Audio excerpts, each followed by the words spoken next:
ஓ, திமுக பெரியார் வழியில் ஆட்சி செய்வேன்னு சொல்லுதா? அதையும் நாங்க காலி பண்ணுவோம். யார வச்சுங்க காலி பண்ணுவீங்க? எதுவும் பெரிய ஐடியா வச்சிருக்கீங்களா? ஐடியாலாம் வச்சிருக்கோம். சரி, எப்ப காட்டுவீங்க? காட்டிட்டோம். என்ன ஆச்சு? Total failure, operation success, patient died. யாரு? 2 IPS வந்தார்கள், நின்றார்கள், தோற்றார்கள், சென்றார்கள் அப்படின்ற இடத்திற்கு இன்றைக்கு வந்திருக்கிறோம் என்று சொன்னால், புலியை விட புலி வேஷம் போட்டவன் கொஞ்சம் அதிகமா ஆடி நான் தான் புலி, நான் தான் புலின்னு காட்டுற மாதிரி நிறைய புலிகள் இன்றைக்கு உருவாகி இருக்கிறார்கள். அப்படி உருவான புலிகள் நம்மளை பார்த்து என்ன கேட்கிறாங்கன்னா, அந்நியார் பெயர் வைத்திருப்பதால் விட்டு வைத்திருக்கிறேன். உனக்கும் அண்ணனுக்குமே சம்பந்தம் இல்ல, அப்புறம் உனக்கும் அன்னிக்கு என்ன சம்பந்தம்? இதை சொல்லுவது சர்ச்சையாகுமான்னு எனக்கு தெரியாது. ஆனா எனக்கு வாய் சும்மா இருக்காது, நான் சொல்லிதான் ஆவேன். பேரை சொல்லுவதற்கு சங்கடமாக இருந்தால் இந்த புளிச்ச மாவு சர்ச்சையில் எல்லாம் அவர் சிக்கினார். புளிச்ச மாவுக்கே எவ்வளவு கோபம் வந்தா புளித்த எழுத்துகளுக்கு நாங்க எவ்வளவு கோபப்பட்டிருக்கணும் அப்படின்றதையும் நான் பதிவு செய்துட்டு அவர் அதுல பேசினார். நான் அவங்க பொய்யும் சொல்ல முடியாத ரெக்கார்டு இருக்கு. தமிழ்நாட்டில் ஜாதி என்ற செருப்பை கலட்டி விட்டோம், அந்த செருப்பை தலையில் தூக்கி சுமப்பேன் என்று இவரை போன்ற சில எழுத்தாளர்கள் சுமந்து கொண்டிருக்கிறார்கள். அதையும் நீக்குவதற்காக தான் நாங்கள் போராடி கொண்டிருக்கிறோம்.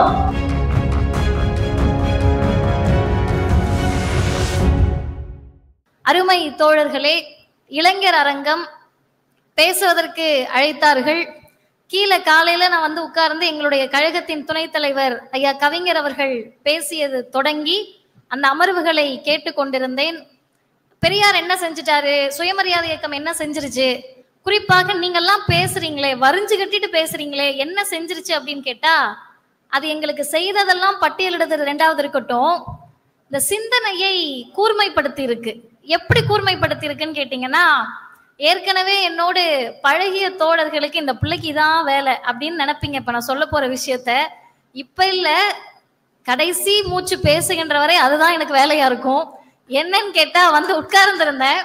இப்பவும் சரி, இந்த பெண்கள் கொஞ்சம் பேர் அந்த சைட்ல உட்கார வச்சிருக்கீங்க, காஸ்டியூம் மாத்திருக்கீங்க, அதுக்கு முதலில் நன்றி. ஒரு சேலை கொடுக்காம நம்ம பேண்ட் சட்டைக்கு மாறி இருக்கோம், அதுக்கு நன்றி. காஸ்டியூமை மாத்தினீங்களே, அவங்க வேலையை மாத்தினீங்களான்னு கேட்கிற மாதிரி அவர்கள் தான் எங்களுக்கு பொக்கே கொடுக்கறது, சால்வை கொடுக்கறது எல்லாம் பண்ணாங்க. இப்ப நான் அதை யோசிச்சுக்கிட்டு உண்மையாவே சரி, நம்ம உடனே பேசிடக்கூடாது, ஒருவேளை நான் ஒரு அமர்வுக்கும் அதை மாத்திக்குவாங்க போல அப்படின்னு நினைச்சிட்டு இருந்தேன். இந்த அமர்வும் அதே நடந்தது. ஆனால் அதை நான் நிச்சயம் குறையாக சொல்ல மாட்டேன். ஏன்னு கேட்டா, இதை மட்டும் செய்திருந்தால் நாம் அதை குறையாக சொல்லலாம். காப்பி கப்பை கொடுத்துட்டு எடுத்துட்டு போனது ஆண்கள், அதனால் அதுக்கும் இதுக்கும் சரியா போயிடுச்சு, அதனால் இதை நாம் விட்டு விடலாம். ஒருவேளை காப்பி கப்பையும் நீங்க அவங்களே கொடுக்க வச்சிருந்தீங்கன்னா நிச்சயமாக அதையும் நாங்கள் கேட்போம். காரணம், இது பேரவையின் மாநாடு, பெரியார் இயக்க தோழர்கள் அமர்ந்திருக்கிறோம், அதை தான் இந்த இயக்கம் எங்களுக்கு சிந்திக்க கற்றுக் கொடுத்தது. ரெண்டாவது, நாங்க மதியம் வர்றப்போ, ஏன்னா இளைஞர்கள் நிறைய பேர் இருக்கீங்க, நான் கூட பயந்தேன், மணி ஒரு 5, சாப்பிட்ட மப்பு எல்லாம் சேர்ந்து ஒரு மாதிரி தூக்கத்துல இருப்பீங்கன்னு. அருமையான ஹால், ஏசி குறைவா ஒர்க் ஆகுறதுனால எல்லாம் விசிறிக்கிட்டு தான் இருக்காங்க, வாய்ப்பே கிடையாது, நான் முடிக்கிற வரைக்கும் கேட்டுதான் ஆகணும்ன்ற மாதிரி எல்லாரும் அமர்ந்திருக்காங்க. அப்படி இருக்கக்கூடிய இளைஞர்களுக்காக இந்த செய்திகளை சொல்லுகிறேன். ஹோட்டலுக்கு போனோம், அண்ணன் சந்தானம் அவர்கள் வந்தாங்க. நம்ம எல்லாரும் சுத்த அசைவனால ஹோட்டலுக்கு போயிட்டோம். போன பிறகுதான் தெரிஞ்சிச்சு அது சுத்த அசைவ ஹோட்டல் இல்ல, உயர்தர சைவம் அப்படின்னு. நிறைய பேர் நம்முடைய தோழர்களே கூட போறப்ப அத போர்டை பார்த்துட்டு, உயர்தர சைவமா இருந்துச்சுன்னா கொஞ்சம் நல்லா இருக்கும் போல டேஸ்ட், சாம்பார்ல நெய்யெல்லாம் ஊத்துவாங்கன்னு நினைச்சிட்டு போவோம். சைவம் அப்படின்னாலே நமக்கு என்னன்னு தெரியும். அது என்ன உயர்தர சைவம் அப்படின்னா, இந்த இயக்கத்தில் வரதற்கு முன்னாடி, சுயமரியாதை இயக்கம் தோன்றுவதற்கு முன்னால், உட்கார்ந்துருக்க உங்க வீட்லயோ, பேசிக்கிட்டு இருக்க என் வீட்லயோ, மேடையில் இருக்க உங்க வீட்லயோ, அல்லது பெரியார் என்ன செய்து கிழித்தார் என்று கேட்கக்கூடியவர்கள் வீட்லயோ மருத்துவர்கள் உருவாகல, பொறியாளர்கள் உருவாகல, நீதிபதிகள் உருவாகல. இல்ல இல்ல, எங்க தாத்தா படிச்சிருந்தாருன்னு யாராவது Facebookல ஒரே ஒரு தாத்தாவை எடுத்துட்டு வந்தா கூச்சப்படாம கேளுங்க, உங்க தாத்தா மட்டும் படிச்சாருப்பா, ஊர்ல இருக்க எல்லா தாத்தாவும் படிக்கணும்னு தந்தை பெரியார் விரும்பினார், இந்த இயக்கம் விரும்பியது. சரி, இதுக்கும் இந்த உயர்தர சைவத்துக்கு என்ன சம்பந்தம்னு கேட்டா, யாருமே படிக்காதப்ப மருத்துவம் உயர்ந்த துறையாக இருந்துச்சு, அந்த வைத்தியர் மருத்துவம் பார்த்தா எல்லாம் சரியாயிடும். யார் அந்த வைத்தியர், அவருக்கு என்ன குவாலிஃபிகேஷன் பின்னாடி சொல்றேன். இவர் வீடு கட்டினாருன்னா பேஷா இருக்கும், இவர் தீர்ப்பு சொன்னாருன்னா தர்மத்தின் படி இருக்கும், இவங்க கிளாஸ் எடுத்தாங்கன்னா அப்படி இருக்கும். யார் இவங்க? இவங்க அடிப்படை குவாலிஃபிகேஷன் என்னன்னா ஒரே ஒரு நூல், அந்த நூல் இருந்தா பேஷா இருக்கும்னு சொல்லிக்கிட்டு இருந்தாங்க. அந்த நூல் இருந்தா மட்டுமல்ல, இந்த நூலை கையில் தூக்குங்கள் என்று எங்களுக்கு கொடுத்தார்கள். படித்தோம், பட்டம் பெற்றோம், 2 தலைமுறைகளாக தலை தூக்கினோம். முதல் தலைமுறை தலை தூக்க தொடங்குகிறது. இப்ப சொல்றாங்க மருத்துவம் படிக்கிறதுல குவாலிஃபிகேஷன் போயிடுச்சு, குவாலிட்டி போயிடுச்சு, தரம் போயிடுச்சு. இன்ஜினியர் எல்லா பக்கமும் இன்ஜினியரா இருக்காங்க, ஏதோ இவங்க காசு கட்டி படிக்க வச்ச மாதிரியும். பாக்குற இடம்லாம் பல் டாக்டரா இருக்காங்க, நீயா கிளினிக் கட்டி கொடுத்த. இப்படி ஏன் கவலைப்படுகிறார்கள் என்று கேட்டால், அவங்க மட்டும் படிக்கிறப்ப பேஷா இருந்தது, நம்மவர்கள் படிக்க ஆரம்பித்த பிறகு குறைஞ்சிருச்சுன்றாங்கல்ல. அதே மாதிரிதான் அவ மட்டும் சைவ கடை வச்சிருந்தப்ப நல்லா இருந்துச்சு, நம்ம ஆளுங்க புளியோட புலி வேஷம் போட்டவங்க ஆடுற மாதிரி இவங்க எல்லாம், உனக்கு சைவத்துக்கு என்ன சம்பந்தம், நீயும் சைவ ஹோட்டல் ஆரம்பிச்ச உடனே சரி பரவாயில்ல ஆரம்பிச்சுட்டு போட்டோன்னு பார்ப்பனர்கள் விடமாட்டார்கள். ஏன்னா அவர்களுடைய அடிப்படை என்பதே உன்னை விட நான் சுத்தமானவன், உன்னை விட நான் புனிதமானவன், உன்னை விட நான் உயர்ந்தவன், உன்னைய விட நான் பெரியவன், உன்னை விட நான் அறிவாளி அப்படின்றத எல்லா கட்டத்திலையும் காட்டிக்கிட்டே இருக்கணும். எப்படி காட்டுறது? எக்ஸ்ட்ரா நெய் ஊத்தணுமா? புசு புசுன்னு இட்லி சுடணுமா? ஒண்ணும் வேண்டாம், முன்னாடி பேரை போடு, உயர்தர சைவம் போட்ட உடனே எல்லாரும் இங்க வந்துருவாங்க அப்படின்ட்டு. சரி, இது உயர்தர சைவம்னா பார்ப்பனர்கள் மட்டுமா கடை வச்சிருக்காங்கன்னா இதற்குதான் பெரியார் தேவைப்படுகிறார். ஐயா சொன்னாரு, புலியை விட புலி வேஷம் போட்டவன் கொஞ்சம் அதிகமா ஆடி நான் தான் புலி நான் தான் புலின்னு காட்டுற மாதிரி நிறைய புலிகள் இன்றைக்கு உருவாகி இருக்கிறார்கள். அப்படி உருவான புலிகள் நம்மளை பார்த்து என்ன கேட்கிறாங்கன்னா, அந்நியார் பெயர் வைத்திருப்பதால் விட்டு வைத்திருக்கிறேன், உனக்கும் அண்ணனுக்குமே சம்பந்தம் இல்ல, அப்புறம் உனக்கும் அன்னிக்கு என்ன சம்பந்தம் அப்படின்னு நம்ம கேட்கிறோம் இல்லையா? இந்த சிந்தனையை, இந்த உணர்வை இளைஞர்களுக்கு ஊட்டிய இயக்கத்திற்கு பெயர் தான் சுயமரியாதை இயக்கம். இந்த இயக்கம் இருக்குமா? இன்னும் எத்தனை நாள் இருக்கும்? உங்களெல்லாம் காலி பண்றோம். ஓ, திமுக பெரியார் வழியில் ஆட்சி செய்வேன்னு சொல்லுதா? அதையும் நாங்க காலி பண்ணுவோம். யார வச்சுங்க காலி பண்ணுவீங்க? எதுவும் பெரிய ஐடியா வச்சிருக்கீங்களா? ஐடியாலாம் வச்சிருக்கோம். சரி, எப்ப காட்டுவீங்க? காட்டிட்டோம். என்ன ஆச்சு? Total failure, operation success, patient died. யாரு? 2 IPS வந்தார்கள், நின்றார்கள், தோற்றார்கள், சென்றார்கள் அப்படின்ற இடத்திற்கு இன்றைக்கு வந்திருக்கிறோம் என்று சொன்னால், இந்த உணர்வை எங்கிருந்து பெற்றிருக்கிறோம்? இந்த அரங்கத்திற்கு, நினைவரங்கத்திற்கு ஒருவருடைய பெயரை வைத்திருக்கிறார்கள். பலரும் கேட்பார்கள், அடிக்க வந்தாலோ பயமுறுத்தினாலோ எப்படி பெரியாரியவாதிகள் துணிச்சலோடு எதிர்கொள்கிறீர்கள் என்று. செருப்பும் கல்லும் மலமும் எங்கள் தோளுக்கு இடப்பட்ட மாலைகள் என்று நினைத்த இயக்கம்தான் இந்த திராவிடர் இயக்கம், சுயமரியாதை இயக்கத்தினுடைய வழித்தோன்றல்கள். அந்த வகையில் ஒருவர் மேடையில் பேசுகிற போது சொல்லுவார், ஈட்டி எட்டியவரை பாயும், பணம் பாதாளம் வரும் பாயும், எங்கள் ஐயா பெரியாரின் கொள்கைகளோ அண்ட பிண்ட சராசரங்களை தாண்டி அதற்கு அப்பாலும் பாயும் என்று சொன்ன ஐயா பட்டுக்கோட்டை அழகிரி அவர்கள் பெயரில் அமைந்த இந்த நினைவரங்கத்தில் எதற்காக இந்த இயக்கத்தை தூக்கி பிடிக்க வேண்டும் என்ற செய்தியை நான் சொல்ல கடமைப்பட்டிருக்கிறேன். என்ன காரணம், என்ன செஞ்சது அப்படின்னு சொல்றதை விட, ஏன் இந்த இயக்கம் இன்னும் தேவை? எல்லாத்தையும் நம்ம சாதிச்சிட்டோமா? ஜாதி ஒழிஞ்சிருச்சா? இல்ல. பெரியார் மன்னன் சொல்றீங்களே, ஜாதிய பிரச்சனைகள் நடக்கிறது, சண்டைகள் நடக்கிறது, ஜாதிய மோதல்கள் நடக்கிறது, பின்ன எதுக்கு பெரியார் மன்னன் சொல்றீங்க அப்படின்ற குரல்கள் நாள்தோறும் வருகிறது. நமக்கு என்ன சந்தேகம் வருதுன்னா, ஜாதி ஒழிக்கப்பட வேண்டும் என்பது உங்கள் கவலையா, அல்லது இதை பெரியார் மண் என்று சொல்லுவது உங்களுடைய கவலையா? உண்மையாகவே ஜாதி ஒழிக்கப்பட வேண்டும் என்றால் இது பெரியார் மண்ணாக இருந்தால்தான் முடியும் என்ற அக்கறையில் தான் நாங்கள் இதை பெரியார் மண் என்று மீண்டும் மீண்டும் சொல்லுகிறோம். அப்ப நீங்க என்னங்க பண்ணீங்கன்னு கேட்டா, ஜாதியை ஒழித்து விட்டோமா? இல்லை. புரட்சியாளர் அம்பேத்கர் சொல்ற மாதிரி அது எதுவும் பிசிக்கல் ஆப்ஜெக்ட் கிடையாது. டக்குன்னு இந்த கேமராவை போட்டு உடைக்கிற மாதிரி ஜாதியை உடைக்க முடியாது. இந்த போடியத்தை போய் உடைக்கிற மாதிரி ஜாதியை உடைக்க முடியாது. திடீர்னு மைக்கு நீ பேசுறது பிடிக்கல அப்படின்னு தூக்கி எறிகிற மாதிரி ஜாதியை உடைக்க முடியாது. It is a state of mind என்று புரட்சியாளர் அம்பேத்கர் சொன்னது போல அது மனநிலை. அந்த மனநிலையை ஒழித்திருக்கிறோமா, மாற்றி இருக்கிறோமா என்று கேட்டால், ஜாதிய உணர்வை தளர்த்தி இருக்கிறோம். மனசுக்குள்ள ஜாதி இருந்தாலும் வெளிப்படையாக சொல்லுவதற்கு கூச்சப்படக்கூடிய இடத்திற்கு தமிழ்நாட்டை நகர்த்தி இருக்கிறோம். எங்கெங்க நகர்த்தினீங்கன்னா, நான் ஒரு எடுத்துக்காட்டு சொல்றேன். இதை சொல்லுவது சர்ச்சையாகுமான்னு எனக்கு தெரியாது, ஆனா எனக்கு வாய் சும்மா இருக்காது, நான் சொல்லிதான் ஆவேன். என்னன்னு கேட்டீங்கன்னா, போன வாரத்திற்கு முதல் வாரம் ரெக்கார்டோட சொல்றேன், கேரளா எர்ணாகுளத்தில் ஒரு நிகழ்ச்சி.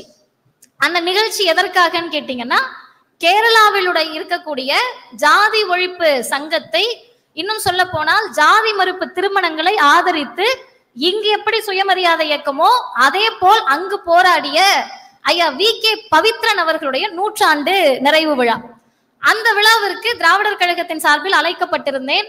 என்னோட அமர்வு மதிய அமர்வு. தமிழ்நாடு மாதிரி எப்படி நிகழ்ச்சி நடக்கும்ன்றது நமக்கு பெரிதா தெரியாது.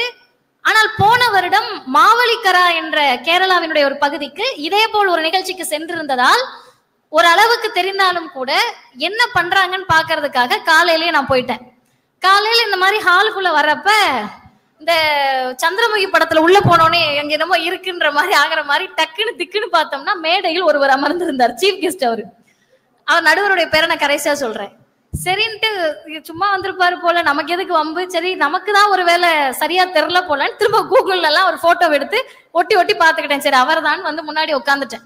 முன்னாடி உட்கார்ந்த பிறகு அவர் பேசினாரு. பேசி முடிச்ச பிறகு உறுதியாக முடிவு செய்து விட்டேன், நிச்சயமா இது அவர் தான். அவர் என்ன பேசினாருன்றத சொல்றதுக்கு முன்னாடி, அவர் ஒரு சிறந்த எழுத்தாளர்.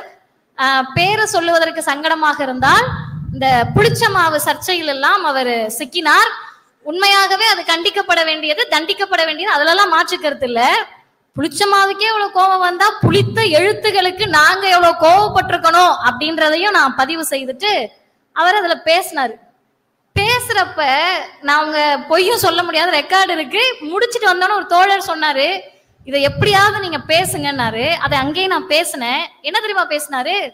வார்த்தைக்கு வார்த்தை. அவர் பேசினதெல்லாம் விட்டுறலாம், நான் ஏன் நேரத்தை வீணடிக்கணும். அவர் சொன்ன செய்தியை மட்டும் சொல்றேன்.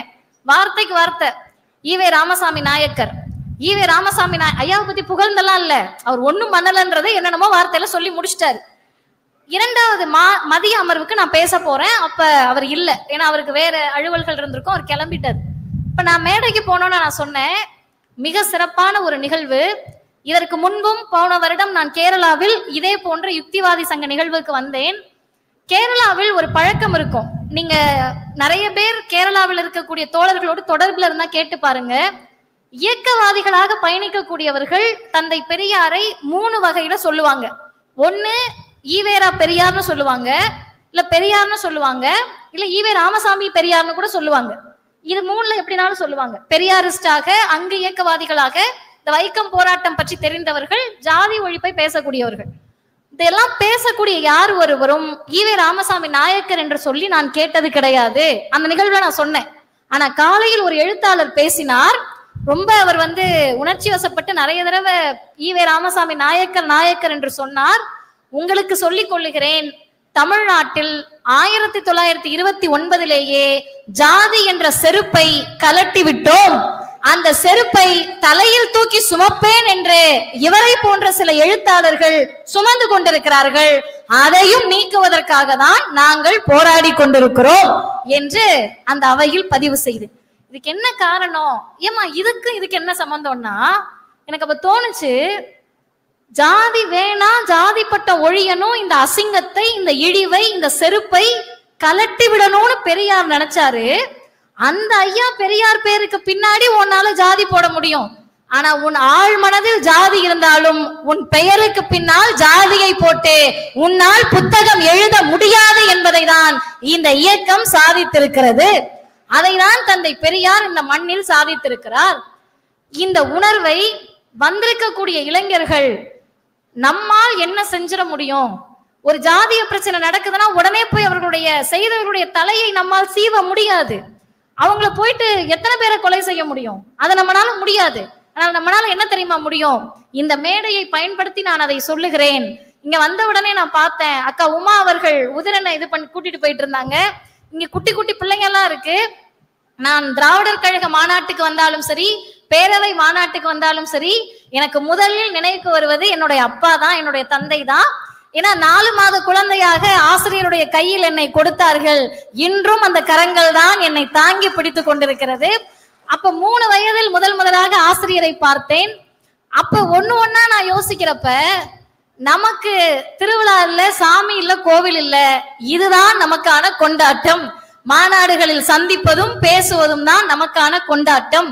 இந்த கொண்டாட்டத்திற்கு நடுவில் தான் நாம் சரியான முடிவுகளை எடுக்கிறோமா, கொள்கையா குடும்பமா என்று வருகிற போது, பெரியார் இந்த அமைப்பை, இந்த இயக்கத்தை, இந்த தோழர்களை, தமிழ்நாட்டை, குறிப்பாக பெரியாரியவாதிகளை எப்படி அமைச்சிருக்காருன்னு எனக்கு யோசிக்கிறப்ப ரொம்ப வியப்பா இருக்கும்.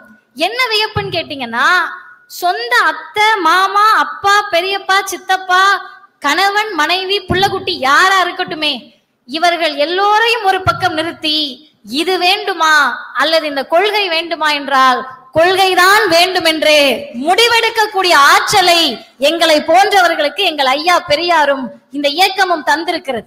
நம்மை நோக்கி கேள்வி கேட்பார்கள், ஜாதி ஒழிப்பு களத்தில் என்ன செய்தது தமிழ்நாடு, என்ன செய்தது பெரியார் என்று. நான் வேற எங்கெங்கயோ போய் எடுத்துக்காட்டுக்கெல்லாம் போல. என் தந்தை மறைகின்ற போது எனக்கு வயது 15, 10வது படிச்சுக்கிட்டு இருக்கேன். சட்டப்படி அந்த வயதில் நான் குழந்தை, அப்படிதானே கணக்கு. 2வது படிக்கிறப்ப, இப்ப நம்ம பிள்ளை வந்துருக்காங்க, பாப்பா எல்லாம் வந்திருக்காங்கல்ல, இந்த பிள்ளைங்க கிட்ட தந்தை பொதுவா என்ன சொல்லி கொடுப்பாங்கன்னா, பெரியார சொல்லி கொடுப்போம், ஆசிரியரை பற்றி சொல்லுவோம், ஐயா சுபவி பற்றி சொல்லுவோம், கொள்கையெல்லாம் சொல்லுவோம். ஆனா எங்க அப்பா 2வதுல இருந்து என்கிட்ட என்ன அடிக்கடி சொல்லுவாருன்னா, கொள்கையெல்லாம் சொல்லி முடிச்சுட்டு, அப்பா என்னைக்குனாலும் செத்து போவேன், செத்து போனா சடங்கு பண்ண விட்டுறக்கூடாதுன்னு சொல்லுவாரு. எனக்கு உங்க எல்லாருக்குமே தெரியும், பெண் பிள்ளைகளுக்கு தந்தையின் மீது எவ்வளவு பாசம் இருக்கணும். சும்மாவே அழுவேன், எதுக்கு சொல்றேன்னு அழுவேன்.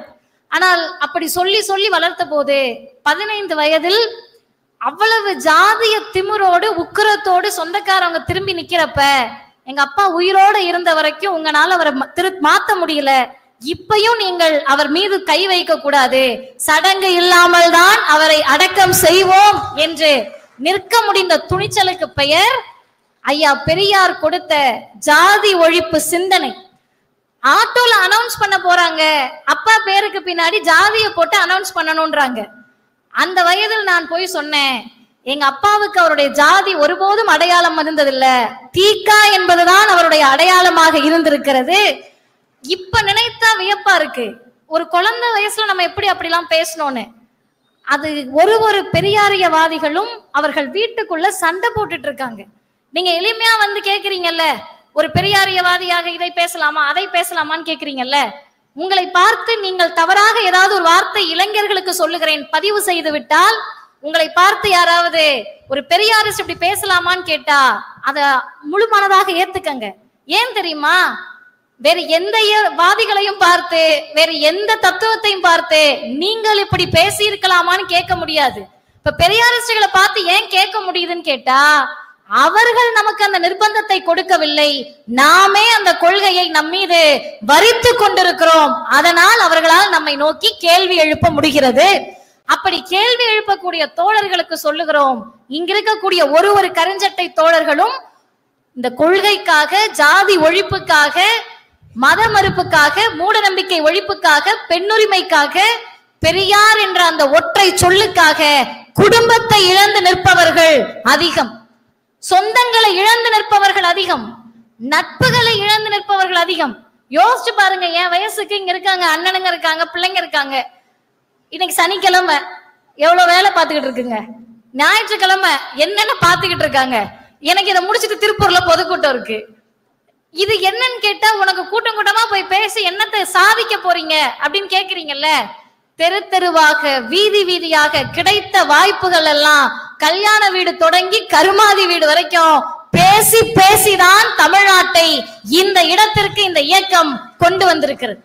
மீண்டும் இந்த இயக்கம், மீண்டும் இந்த தமிழ்நாடு 100 ஆண்டுகள் பின்னோக்கி செல்லாமல் இருக்க வேண்டும் என்றால் நாங்கள் பேசிக்கொண்டேதான் இருப்போம்.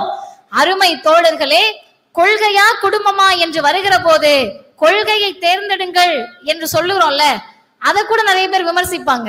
இப்ப நீங்க யார்கிட்ட போய் கொள்கை பேசுவீங்க அப்படின்னு. இந்த ஜாதி என்ற அமைப்பு, நான் வெளிப்படையாக சொல்லுகிறேன், எவ்வளவு வேணா புரட்சி பேசுவாங்க, டக்குன்னு அந்த கல்யாணம்னு வர்றப்ப, ஜாதி மறுப்பு திருமணங்கள் அப்படின்றப்ப ஏதோ ஒரு இடத்தில் நமக்கு கொஞ்சம் குத்துச்சுனா கூட தெரியாம கருப்பு சட்டை எடுத்து மாட்டிக்கிட்டோன்னு நம்மளே அதை கழட்டி ஹேங்கர்ல போட்டுட்டு கலர் சட்டை எடுத்து மாட்டிக்கணும். ஏன்னு கேட்டா, என்றைக்கு ஜாதி மறுப்பு திருமணங்கள் செய்வதற்கு நம் வீட்டில் நம்மை போன்ற இளைஞர்கள் தயாராகிறோமோ அன்றைக்குதான் ஆழ் மனதில் ஜாதிய சிந்தனையை அடியோடு விட்டிருக்கிறோம் என்ற அர்த்தத்திற்கு உள்ளாகும். அருமை தோழர்களே, சரி இவ்வளவு பேசுறீங்க, இந்த இயக்கம் ஜாதி ஒழிப்பை மட்டுமே மையப்படுத்தியது. ஆனா தந்தை பெரியாரை கொஞ்சம் விரிவாக பார்க்கிறோம். நான் ஒரு ஃப்ரேமும் ஐயாவத பாருங்களேன், அவரு எல்லா ஃப்ரேம்லயுமே ஏதோ ஒண்ணு யோசிச்சுக்கிட்டு இருக்க மாதிரியே இருக்கும். இந்த ஃப்ரேம்லயும் அப்படிதான், நம்மளெல்லாம் நோக்கி ஏதோ ஒண்ணு கேட்டுக்கிட்டே ஏதோ ஒண்ணு யோசிச்சுக்கிட்டே இருக்க மாதிரி இருக்கும். அப்படி அவர் என்ன யோசித்தார் அப்படின்னு பார்த்தோம்னா, அவர் யோசிக்கல, திட்டிக்கிட்டே இருந்திருக்காரு. மே 1ஆம் தேதி 1927 நமது பத்திரிகை என்ற தலைப்பில் தந்தை பெரியார் அவர்கள் குடியரசில் ஒரு கட்டுரையை எழுதுகிறார். நான் இன்னும் 2 செய்திகளோடு நிறைவு செய்கிறேன். அண்ணன் எழிலன் அவர்களுடைய உரையை கேட்பதற்கு எல்லோரை போலவே நானும் ஆர்வமாக இருக்கிறேன். அப்ப அவர் எழுதுறாரு, அந்த கட்டுரையில் என்ன பதிவு செய்யறாருன்னா, நான் இந்த இயக்கத்தை தோற்றுவித்ததிலிருந்து, பொதுவாக பிரச்சாரத்தை தொடங்கியதிலிருந்து இந்த குடியரசு இதழிலும் எதையெல்லாம் கண்டித்திருக்கிறேன் அப்படின்னு ஐயா பட்டியல் போடுறாரு. இந்த பட்டியல் ரொம்ப நீண்டது, நான் நினைவுல இருக்கிறத சொல்றேன். அதை இன்னும் சுருக்கமாக சொல்லணும்னா, பெரியாரிய பேருரையாளர் ஐயா ராமநாதன் அவர்கள் அதை பதிவு செய்திருக்கிறார். ஐயா சொல்றாரு, நான் அரசியலை, தோழர்கள் இளைஞர்கள் நல்லா கேட்டுக்கங்க, நான் அரசியலை கண்டித்திருக்கிறேன், அரசியல் தலைவர்களை கண்டித்திருக்கிறேன், மதத்தை கண்டித்திருக்கிறேன், மத தலைவர்களை கண்டித்திருக்கிறேன், ஜாதியை கண்டித்திருக்கிறேன், புராணங்களை கண்டித்திருக்கிறேன், சாஸ்திரத்தை கண்டித்திருக்கிறேன், கல்வியை கண்டித்திருக்கிறேன், நீதிபதிகளை கண்டித்திருக்கிறேன், நீதிமன்றங்களை கண்டித்திருக்கிறேன், அலுவலர்களை கண்டித்திருக்கிறேன், ஆட்சி முறையை கண்டித்திருக்கிறேன் என்று பட்டியல் போட்டுட்டே வந்துட்டு கடைசியா சொல்றாரு, என்னுடைய நெருங்கிய நண்பர்களாக காங்கிரஸில் இருந்த மிகப்பெரிய அளவிலே கல்யாண சுந்தர முதலியார் அவர்களையும், வரதராஜல நாயுடு அவர்களையும், ராஜகோபாலாச்சாரியாரையும் கண்டித்திருக்கிறேன். இந்த பட்டியலை நீங்க அப்படியே போடுங்க. ஐயா ராமநாதன் அவர்கள் அதை 22 நமக்கு சுருக்கி கொடுக்கிறார். இந்த 22ஐயும் சொல்லிட்டு பெரியாருடைய நேர்மையை பாருங்கள். நீங்க நினைக்கலாம் கூட இருக்கவங்களை விட்டு வைப்பேன்னு, அவங்களையும் நான் கண்டிச்சிருக்கேன். எல்லாத்தையும் கண்டித்து விட்டு பெரியார் சொல்லுகிறார், இன்னும் என்னென்னவற்றையோ யார் யாரையோ கண்டித்திருக்கிறேன், கோபம் வரும்படி வயதும் இருக்கிறேன், எதை கண்டித்திருக்கின்றேன் எதை கண்டிக்கவில்லை என்று எனக்கே ஞாபகத்திற்கு வரமாட்டேன் என்கின்றது.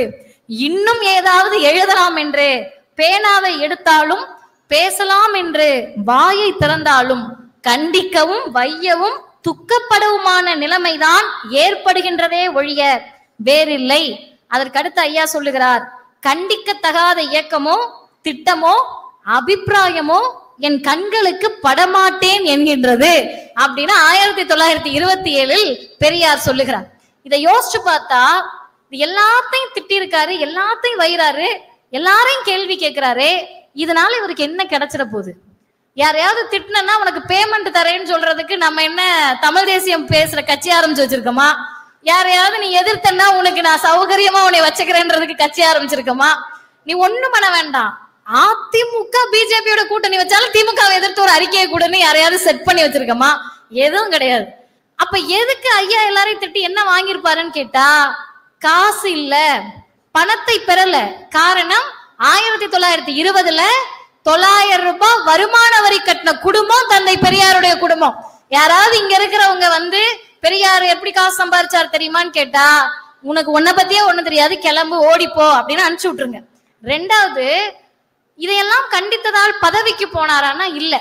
இப்ப இதன் மூலமாக இளைஞர்கள் தெரிந்து கொள்ள வேண்டியது, ஒரு இயக்கவாதியாக பெரியாரியவாதிகளாக இழப்பதற்கு ஒன்றுமில்லைன்னு நமக்கு சொல்லி கொடுத்திருப்பாங்க. ஆனால் நாம் கொஞ்சம் அதிகமா சொல்லலாம், பெறுவதற்கே நமக்கு ஒன்றும் கிடையாது. பெறுவதற்கு ஏதாவது இருந்தால்தான் இழப்பதற்கு ஏதாவது இருக்கும். நாங்கள் பணத்தை இதன் மூலமாக பெற முடியுமா என்று கேட்டால், திமுகவை எதிர்த்து பேசினால் கோடிக்கணக்கில் கொடுப்பதற்கு ஆட்கள் இருக்கிறார்கள்.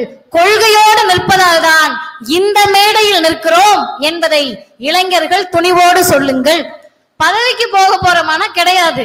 எங்களுடைய கழக தலைவர் ஆசிரியர் சொல்லுவார், நீங்கெல்லாம் என்ட்ரி ஆகணும்ன்றதுக்கு நாங்க சென்ட்ரிங் வேலை தான் எப்போதும் பார்ப்போம் என்று தலைவர் சொல்லுவதை போல, நமக்கு பெறுவதற்கும் ஒன்றுமில்லை, இழப்பதற்கும் ஒன்றுமில்லை. பின்ன எதுக்கு பேசிக்கிட்டு இருக்கீங்கன்னா, பழமைவாதம் தலை தூக்க தொடங்கி இருக்கிறது. இந்த பழமைவாதம் மிக மிக ஆபத்தானது. பழைமையை போற்றி போற்றி பழகிய சமூகத்தில் ஒரே ஒரு தலைவர் தான் சொன்னார், ஐயோ அது கடவுளுங்க, பழமை வாய்ந்த கடவுள். ஐயோ ஜாதி எவ்வளவு வருஷமா இருக்கு தெரியுமா, மதம் எவ்வளவு வருஷமா இருக்கு தெரியுமா, பெண்களை நாங்க எவ்வளவு வருஷமா அடிமை பண்ணி வச்சிருக்கோம் தெரியுமா. இந்த தலைவர் சொன்னார், ஒரு செய்தி எவ்வளவு பழமையானதோ அவ்வளவு தூரம் அது சீர்திருத்தத்திற்கு உட்படுத்தப்பட வேண்டியது என்று சொன்ன ஒரே தலைவர் தந்தை பெரியார் மட்டும்தான். காந்தி மேலை நாட்டுல போயிட்டு முக்கால்வாசி துண்டை போட்டுட்டு சுத்துறாருன்னு பெருமையா வந்து சொல்றாங்க ஐயா கிட்ட. ஐயோ தேசபக்தி தேசப்பிதா பாருங்க, அங்க போய் கூட நம்ம உடையில சுத்துறாருன்னு எல்லாரும் ஆகா ஓகன் பத்திரிகையில எழுதுறாங்க. ஐயா கேக்குறாரு, யாராவது வெளிநாட்டுல போய் கிடைச்ச சௌகரியத்தை விட்டுட்டு அப்படி சுத்துவாங்களாங்க, இது அறிவு முதிர்ச்சிக்கு ஏற்றதாங்க அப்படின்னு பெரியார் கேட்கிறார். அதற்கு அர்த்தம் என்னன்னா, இங்க பாரு இவ்வளவு பழசுன்னு வியாபாரம் பண்ண வந்தாங்கன்னா மண்டையில தட்டி அதை சீர்திருத்திய தலைவர் தந்தை பெரியார். அந்த வகையில் தான் தமிழ் காட்டுமிராண்டி மொழி என்று சொன்னால் அந்த காலத்தில் தோன்றிய மொழியில் சீர்திருத்தத்திற்கு உட்பட்ட பல செய்திகள் இருக்கிறது, சீர்திருத்த வேண்டும் என்ற கண்ணோட்டத்தில் பெரியார் சொன்னார். இப்படி பழமைகளை பொசுக்கி புதுமைகளை ஏற்றுக்கொண்டு ஜாதி ஒழிப்பு, மத மறுப்பு, மூட நம்பிக்கை ஒழிப்பு, பெண்ணுரிமை என்று எல்லா தளத்திலும் என்றென்றைக்கும் அவர்தான் பெரியார், என்றென்றைக்கும் இந்த சுயமரியாதை உணர்வு எங்களை போன்ற இளைஞர்கள் மனதில் இருக்கின்ற வரை இந்த இயக்கத்தை யாராலும் அழிக்கவும் முடியாது, ஒழிக்கவும் முடியாது. பின்ன எதுக்குங்க இயக்கவாதிகள் திமுகவை ஆதரிக்கிறீர்கள் என்ற கேள்விக்கு மட்டும் நான் பதில் சொல்லி நிறைவு செய்கிறேன். 1957 ஏன்னா வரப்ப நிறைய பேர் கேள்வி கேட்டாங்க, அதுக்காக சொல்றேன். 57 பெரியார் சட்டத்தை எரிக்கிறார். பெரியாருடைய கருஞ்சட்டை படை சட்டத்தை எரிக்கிறது. ஐயா ஆணையிடுகிறார். முதல் நாளே ஐயாவை கைது பண்ணிடுறாங்க. தோழர்கள் 10,000 பேர் எரிக்கிறார்கள், 3000 பேர் கைதாகிறார்கள், 18 பேர் மறைகிறார்கள். கர்ப்பிணி பெண்கள், ஏழை எளியவர்கள், வசதி படைத்தவர்கள் எல்லாரும் போறாங்க. எந்த ஜாதி இருமாப்போடு சுத்துச்சோ அந்த ஜாதிக்காரவங்க எல்லாத்தையும் கூப்பிட்டு ஜாதியை ஒழிக்க பெரியார் சட்டத்தை எரிக்க வைத்தார். அப்ப ஐயா ஜெயில இருக்காரு. சித்திரவதையை தோழர்கள் அனுபவிக்கிறார். வெளியே வராரு. காமராஜர் தான் அப்ப முதலமைச்சர். இத்தனை தோழர்கள் செத்து கிடக்குறாங்க, இத்தனை பேர் ஜெயில கிடக்குறாங்க. மீண்டும் காமராஜரை பெரியார் ஆதரிக்கிறார்.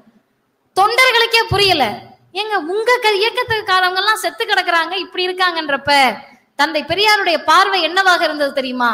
என் தொண்டர்களை நான் இழந்திருக்கலாம், ஜாதியை ஒழிக்க மிக வீரியமான போராட்டத்தை நான் முன்னெடுத்திருக்கிறேன். என் தொண்டர்கள் முக்கியமா, இந்த இயக்கம் முக்கியமா, இதை காப்பாற்றுவது முக்கியமா என்பதை விட தமிழ் சமூகத்தின் கல்வியை காப்பாற்றுவதுதான் எனக்கு முக்கியம் என்று காமராஜரை பெரியார் ஆதரித்தார். அந்த வகையில்தான் திமுகவை பார்ப்பனர்கள் ஒழிக்க நினைக்கின்ற போது வீட்டு பைப்புல தண்ணி வரலனா கூட திமுக ஆட்சியை கலைச்சரணும்னு பார்ப்பனர்கள் சட்டமன்ற வாசல்ல உட்கார்ந்து இருக்கிறப்ப அந்த ஆட்சியை பாதுகாக்க வேண்டிய கடமை பெரியாரிய பார்வையில் எங்களுக்கு இருக்கிறது என்பதை சொல்லி நிறைவு செய்கிறேன். வாய்ப்புக்கு நன்றி, வணக்கம்.